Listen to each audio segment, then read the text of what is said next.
Okay, we have head How coach long are we here? 10 minutes? Dan Mullen. He would like to make a few comments. Hey, it's great to be back. Great to see everybody here.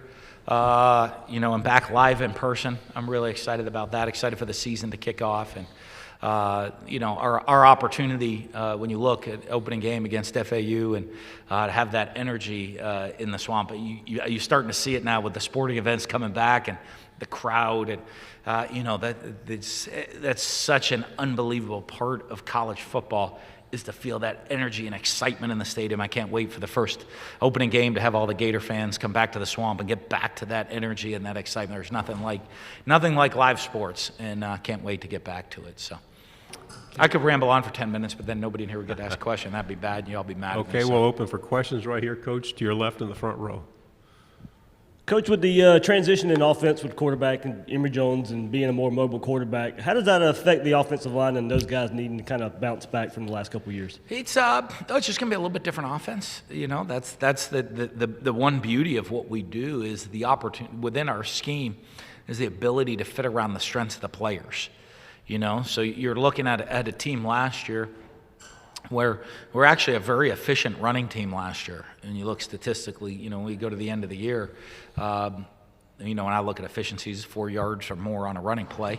So our efficiency was at a very high rate during the course of the season. We just didn't run the ball much. So that wasn't anybody's fault really but mine, I guess. I just called pass plays. And that was fun. So I think, we have the opportunity maybe to be a little bit more balanced this year with the depth at running back, the experience on the offensive line, and then obviously, guys that are a threat with their legs as well as their arms at the quarterback position. So I think that'll change a little bit of things for us and how we do things this year. We'll stay here to your left, second row, please. Since you've been at Florida, the series with Kentucky has become more closely contested. Mm-hmm. What's it been like to have that series become more competitive? Well, I think it's a tribute to Mark Stoops and what he's been able to do and how he's been able to build the program there. I think I have a lot of respect for Mark. I have for a long time. I think he's done a fabulous job. I think, there's some similarities. So when I took over at Mississippi State a long time ago let's create a culture, build an environment, build on it, and win consistently. And it's really a tribute not to him having that plan laid out, how to build the foundation. Those aren't quick 1 to 2 year deals, and it's a tribute to the administration at Kentucky to give him the opportunity to build his foundation. That takes a couple of years. And now you look at now that they're reaping the rewards of that, of having a guy that's winning consistently. Coach, to your right, third row. Coach, I don't know how well you and Shane Beamer know each other, but have you guys crossed paths over the years? And if you have, can you share any maybe stories? I know Shane really well. I've known him well for a long time. He was over. We both have a place over at Reynolds at Lake Oconee. He was over in the swimming pool the other day at my house. I'm really excited for him, really happy for him. Great football coach, obviously, comes from a football family. I don't know if there's a guy more respected in college football than Frank Beamer, and to have that as a dad to rely on and learn from and to be raised by. I'm excited for him and his family. He's got a great family. His wife Emily and their kids, and I'm really excited for the opportunity he's going to have to go build his own program now and put his stamp on it. I'm sure he's going to do a fantastic job. We'll stay to your right, back row. Both Zach and Ventrell used the phrase, when they were talking about attacking the offseason, they used the phrase chip on their shoulder. And they said the whole team really has one. Where do you think that's coming from for your guys this offseason? Well, I think, especially look defensively, I think guys thought they didn't play to the Gator standard last year, and I think they understood it. Maybe at times we had some independent contractors defensively, which you can't have. Guys that weren't focused on playing 11-guy team defense at all times, and I think they've really focused on the not just their improvement as players, but their improvement as leaders and the leadership quality of creating a mindset of 11 guys, being accountable, doing the exact thing, doing what they're supposed to do at all times on the defensive side of the ball. And so I think that is that chip on the shoulder to play up to the Gator standard is where that's coming from. Coach, to your left, second row. Hey, Coach, obviously your defense is going to be more the veteran presence on the field, in the locker room, but the offense trying to come of age as well and kind of equal those parts out. What gives you the confidence that this team has all the pieces needed to be a national title contender? Well, I think you look that even though you look at all the production that leaves, if you do look at what returns, it's not a zero. Now obviously, there's some huge numbers and 2 first-rounders and two first-rounders and a Heisman finalist walking out the door are putting up massive numbers.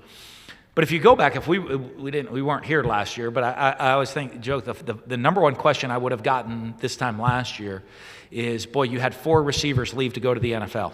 How are you going to leave and be able to throw the ball? How are you going to create and replace those guys that left? And kept saying, well, we have guys, because we rotate a lot of guys that have experience. So if you look at the tight end position, if I combine Keon Zipper and Emory Gamble's numbers last year, I think they would be second in the SEC at the tight end position in receptions, yards, and touchdowns. So are they Kyle Pitts? No. Are they guys that haven't played? No. They've played, and they've put up numbers in big games. If you look at Emory Jones, quarterback, it doesn't look like a guy, like those aren't numbers of a rookie. He probably has some of the better numbers in the league coming back as coming into this season. The only number that he doesn't have a big number from is starts in attempts, completions, touchdowns, yards, rushing attempts, rushing yards, rushing touchdowns, all of that. He's going to be at a higher number. So I think that aspect of things, of what we've done offensively, even our receivers with their turns, and we do have a veteran group of running backs coming back. So I think when you look at that, maybe we've lost a huge amount of big numbers, but it's not like there's zero experience returning. We have 3 questions over here. First, second, and third row to your right. Go ahead. Tyler Shaw with KBTX and College Station. Coach, when you look ahead to maybe more of a normal football season this year as opposed to last year, how exciting is it to be playing in front of maybe 90,000 fans again at the Swamp, and just across the league there'll be full stadiums? Well, that's such. The adrenaline rush. Now, I've always experienced more from on the field as a coach more than in the stands, even though I've been able, my son gets older. I've taken him a couple of games, NFL games, to watch former players play in a Super Bowl. But even any sporting event you get to, you go back and watch that College World Series, and the place is packed and rocking. You watch the Lightning win the Stanley Cup, and it's rocking. And it's that feeling in sports. Sports is awesome, right? It's the best reality TV.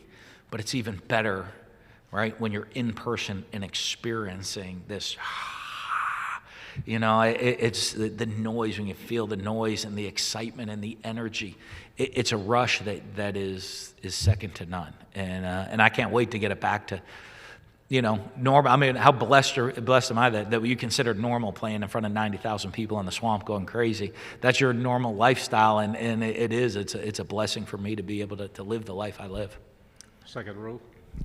Hey, Coach, are you a fan of the proposal to expand the playoff to possibly 12 teams, or would you rather stick at its current format with 4?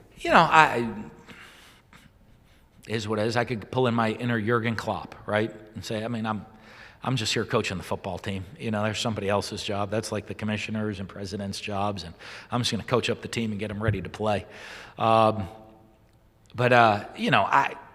Is what it is. I'm great. The current format's working pretty good. I think inevitably it's going to go to that. And if you would have told me once you started the playoff system,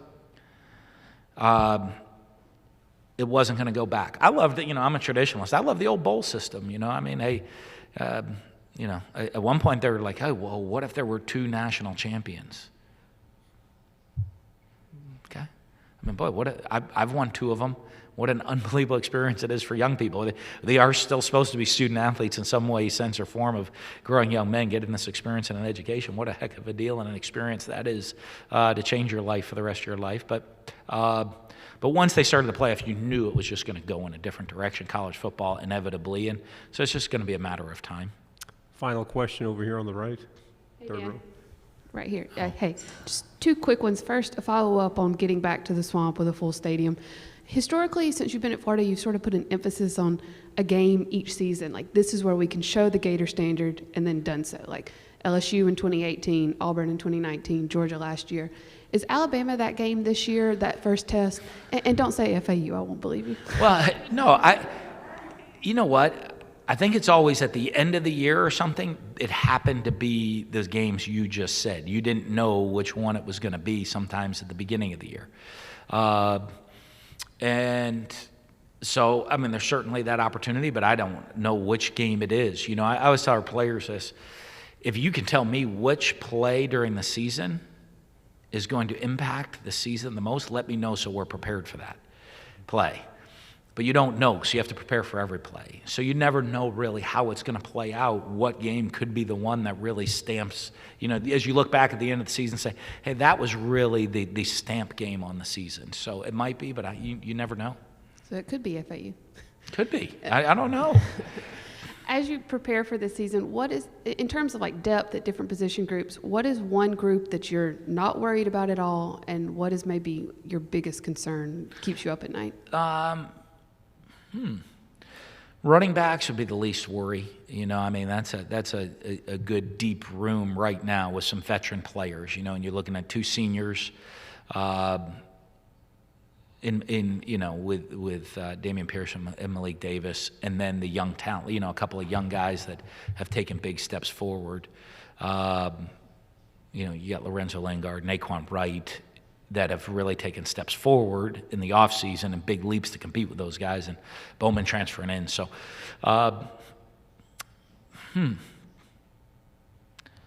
it would probably be the youth of our secondary is the one. And it's not as much depth or talent as it is youth. And, you know, that's the one. I look and I say, hey, here's a talented group of guys.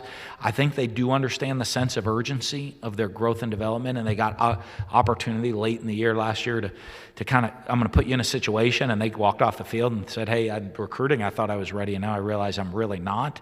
I think that group now has the opportunity to go show what they can do. And if they mature quickly, we could have a really good secondary. Okay, Coach, thank you very Awesome. much. Thank y'all. Have a great day.